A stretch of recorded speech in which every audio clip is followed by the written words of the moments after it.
Minha esposa perdeu a batalha contra o câncer de mama no mês passado, deixando-me sozinho para cuidar de nossa filha Elisa. Todas as noites, Elisa pergunta se a mãe vai colocá-la na cama, e todas as noites tenho que implorar para que ela deixe eu fazer isso. Como posso começar a explicar a uma criança de 4 anos que ela nunca mais verá a mãe? Nem sei como explicar isso para mim mesmo. Se eu tivesse morrido, tenho certeza de que minha esposa saberia o que dizer. A morte não era um mistério para ela, como era para mim. Minha esposa me disse uma vez que a força vital de uma pessoa nunca desaparece. Ela apenas muda de forma. Eu odiava ouvi-la falar sobre sua morte de forma tão casual, mas ela sempre foi tão calma e paciente que, mesmo em suas horas finais, parecia que era ela quem deveria me proteger e confortar. "Você vai entender quando eu partir", ela me disse, apoiando-se em meu peito, na estreita cama do hospital. "Algumas flores só crescem em cadáveres, e quando você vê-las, saberá que ainda estou com você." Ela morreu naquela noite. Falei a Elisa que sua mãe agora era uma flor, e ela me perguntou qual. "Todas elas", eu disse. "Ela é toda a flor linda que você vê por aí", falei. Elisa não conseguia entender por que eu estava chorando, mas me abraçou até adormecer, quase como se fosse ela quem estivesse tentando me proteger, assim como sua mãe fazia. Achei que as flores eram apenas uma metáfora do bem que ainda restava no mundo, até que o hospital me ligou no dia seguinte. No final da ligação, eles começaram a me fazer perguntas sobre a saúde mental da minha esposa. Eu disse que ela sempre foi a pessoa mais calma e pacífica que conheci. Acho que fiquei meio na defensiva e gritei com eles, mas eles explicaram por que estavam perguntando aquilo. "Estamos apenas tentando descobrir todos os inchaços no corpo dela que foram encontrados durante a autópsia. Parece que alguém fez uma incisão e enfiou uma semente dentro e costurou de volta centenas de vezes", me disseram.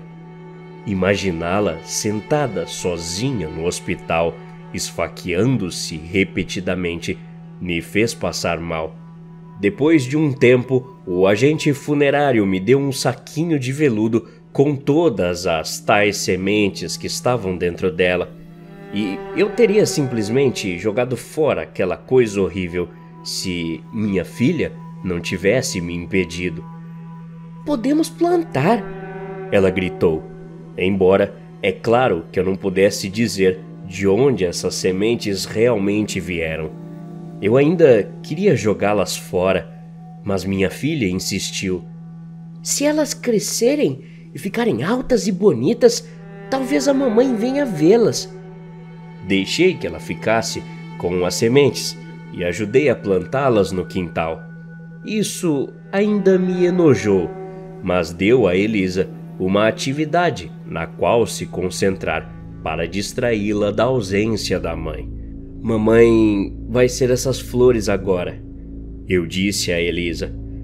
"É o que acontece com todo mundo, mais cedo ou mais tarde."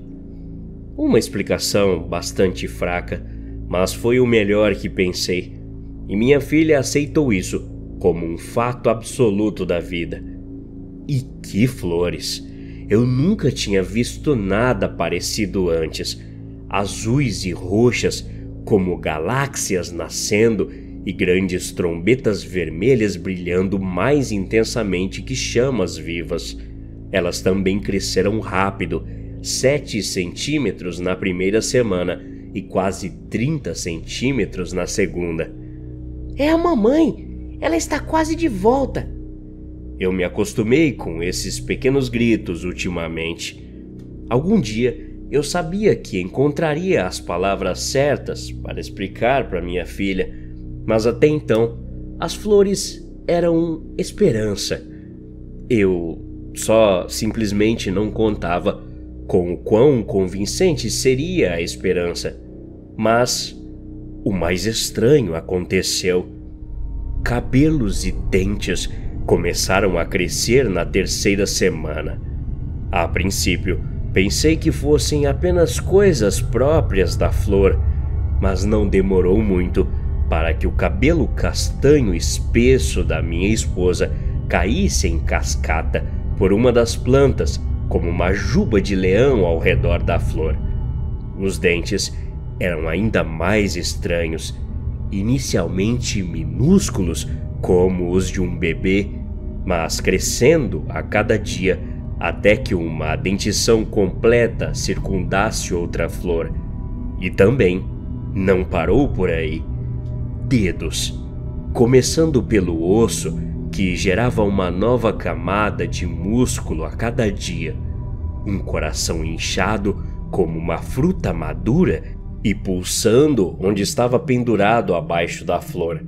Cada flor parecia ser dedicada a uma parte específica do corpo humano, crescendo desde o tamanho infantil até o adulto em questão de dias. Fiquei absolutamente horrorizado, mas Elisa estava em êxtase.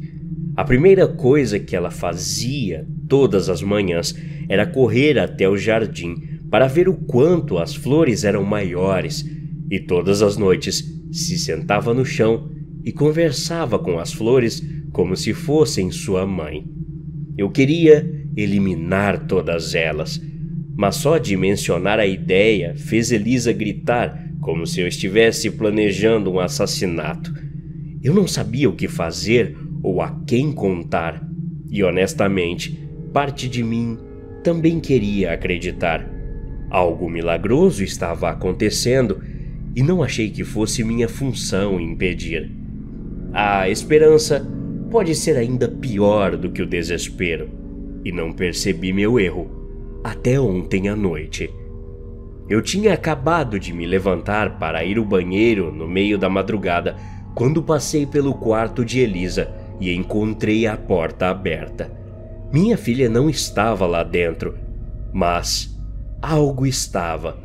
Uma longa trepadeira que se estendia do jardim, enrolada em sua cama vazia. Eu estava bem acordado em um segundo, tropeçando enquanto corria pela casa. A porta da frente também estava aberta. Flores vermelhas brilhantes enroladas na maçaneta, parecendo mais da cor do sangue na meia-luz fantasmagórica da lua. O urso de pelúcia de Elisa estava jogado no caminho, completamente envolto em trepadeiras grossas com espinhos. Todo o quintal estava vivo. O chão parecia um oceano agitado por uma tempestade, terra misturada com massas de raízes invisíveis e contorcidas. Todas as plantas convergiam para um local onde formavam um botão gigante e pulsante. "Elisa!" eu gritei, avançando em direção àquela coisa. Uma mão me pegou pelo pulso antes que eu desse 2 passos. Uma mão totalmente formada. A mão da minha esposa. Mas ela nunca me afastaria da nossa filha. Lutei com a planta, arrancando a mão de onde ela brotou. As raízes tentavam emaranhar minhas pernas, mas consegui me soltar antes que elas conseguissem segurá-las com firmeza. Saltei de volta em direção à casa para pegar a tesoura que eu usava para a jardinagem. As plantas pareceram esquecer-se momentaneamente de mim enquanto voltavam para o botão que se contorcia. Um momento depois, eu estava voltando, cortando tudo com uma lâmina de metal, esmagando dedos e partindo braços, o que fosse necessário para chegar até minha filha. Eu estava encharcado de sangue quando cheguei até ela. Parte desse sangue era meu, por causa dos espinhos pontiagudos, mas a maior parte sangrando abundantemente pelo rastro de mutilação que deixei para trás.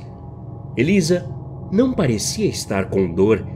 Ela estava deitada perfeitamente imóvel, os olhos fechados, como se estivesse dormindo, entrelaçada em centenas de espinhos que perfuravam seu corpinho por todos os lados.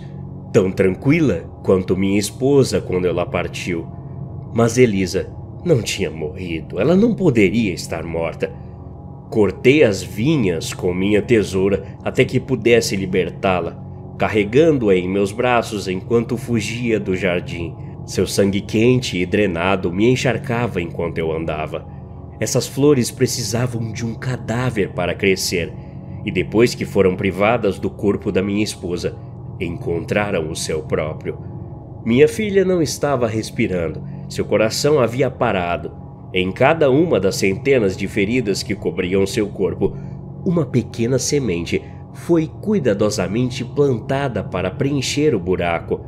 Todo o jardim estava morto pela manhã, murchando sem o seu cadáver como um campo atingido pela seca. Elisa morreu naquela noite, mas sei que ela não morreu. Parece que a morte é o fim, mas agora entendo que é apenas uma transformação. Eu plantei ela e as sementes no jardim para que elas tenham um corpo para crescer a partir de agora. E se eu for gentil com essa planta, se eu nutri-la como se fosse meu filho, então sei que algum dia em breve uma nova vida brotará novamente. Até a próxima.